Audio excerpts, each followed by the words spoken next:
परतीच्या पावसाने अक्षरशः हाहाकार माजवला आहे। गेल्या 24 तासात पडलेल्या मुसळधार पावसामुळे सांगली जिल्ह्यामधील अनेक नदी, ओढे, नाले ओसंडून वाहत आहेत। सांगलीच्या आयुर्विन पुलाची पातळीसुद्धा जवळपास 33 फुटावर जाऊन पोहोचली आहे। त्यामुळे सांगलीच्या अमरधाम स्मशानभूमीत पूर्णपणे पाण्याखाली गेले आहे। आपण आता आहोत सांगलीच्या अमरधाम स्मशानभूमीमध्ये।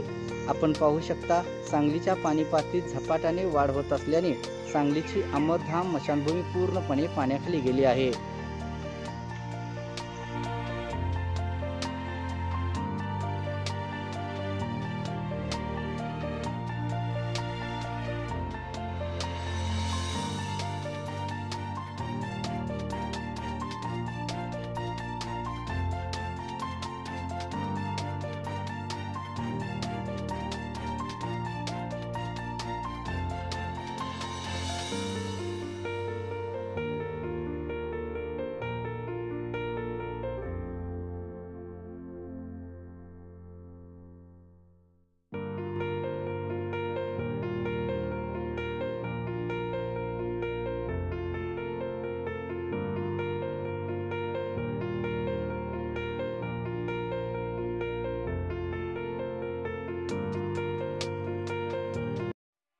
यूट्यूबवर सर्च करा तिसरा डोळा।